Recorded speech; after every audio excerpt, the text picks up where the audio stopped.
Hello, ladies and gentlemen. This is Amber Priraj back yet again with another topic, and this time a really sensitive one though, called the tour of duty and the subsequent Agnipath scheme. I'll be speaking about it in detail from the point of perspective of the SSB interview, ensuring transparency and my observations in this video, and I'll also be covering both the pros and cons of this very scheme. So let's get started. The question arises that what is Agnipath scheme?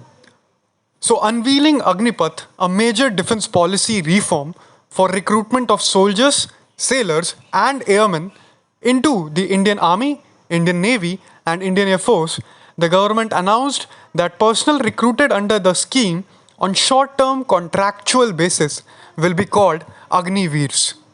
It is expected that the scheme will help cut the rising salary and pension bill of the armed forces. In addition to that, the scheme will create a much more youthful and technically adept warfighting force by ensuring a fine balance between youthful and experienced personnel in the armed forces. Now, ladies and gentlemen, let's talk about the technicalities of this scheme. Most soldiers will leave the service in just 4 years. Of the 45,000 to 50,000 recruited annually, only 25% will be allowed to continue for another 15 years under permanent commission. This will considerably reduce the defense pension bill, which has been a major concern of governments for many years. Under the new system, which is only for PBOR, which stands for Personnel Below Officer Ranks, aspirants between the ages of 17 and a half years and 21 years, which has now been extended to 23 years on the term of a first waiver basis for this year only, will be eligible to apply. The recruitment standards will remain the same and recruitment will be done twice a year through rallies. Once selected, the aspirants will go through training for 6 months and will then be deployed for 3.5 years. During this period, they will get a starting salary of rupees 30,000 along with additional benefits which will go up to rupees 40,000 by the end of the 4-year service. During this period, 30% of their salary will be set aside under the Seva Nidhi program and the government will contribute an equal amount every month and it will be accrue interest.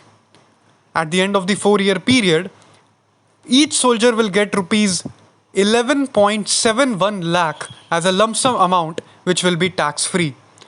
They will also get rupees 48 lakh life insurance cover for 4 years. In case of death, the payout will be over rupees 1 crore including pay for the unreserved tenure.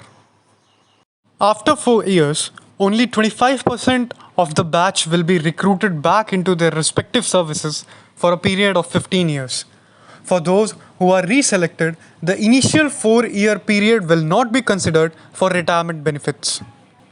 Defense Minister Rajnath Singh said Agniveers are likely to be given preference by several central government departments and some state governments in recruitment after their service.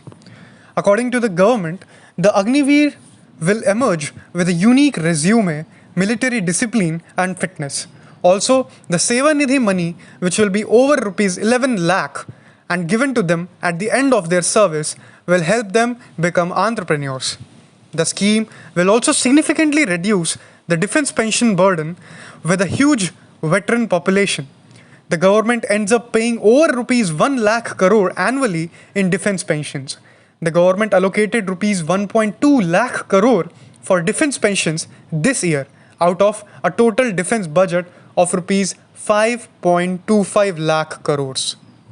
Ladies and gentlemen, for your convenience and better clarity of what exactly is tour of duty and the pay and benefits and what the Agniveers will get, I have designed a bar graph.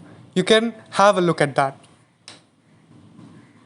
From the graph, you can infer that in the x-axis, I have marked the tenure of service of an Agniveer starting from the first year till the 4th year. And in the y-axis, I have marked the salary starting from rupees 0 to rupees 40,000.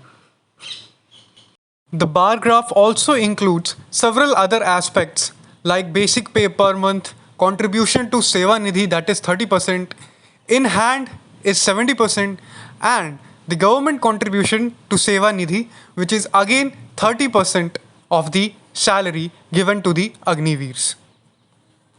However, ladies and gentlemen, certainly there are questions regarding are there any concerns. Tens of thousands of aspirants try for the armed forces every year as they get a permanent job, a promised pension, and health benefits that can be availed even after retirement. All those benefits and the security of a permanent job are now gone. अब हम एक सिक्के के दोनों पहलुओं पर बात करेंगे. From the perspective of the armed forces, there are two main concerns. First, not everybody is certain that the training that the Agniveers will get will be enough to trust them with the same kind of tasks that the current troops can be trusted with. The scheme will bring all India, all class recruitment to the services. Within the army, a concern is that it can lead to the erosion of the loyalty that a soldier has for his regiment or battalion and the pride he derives out of it. Many veterans and senior officers believe that this is a significant motivator for the soldier, sailor, or airman.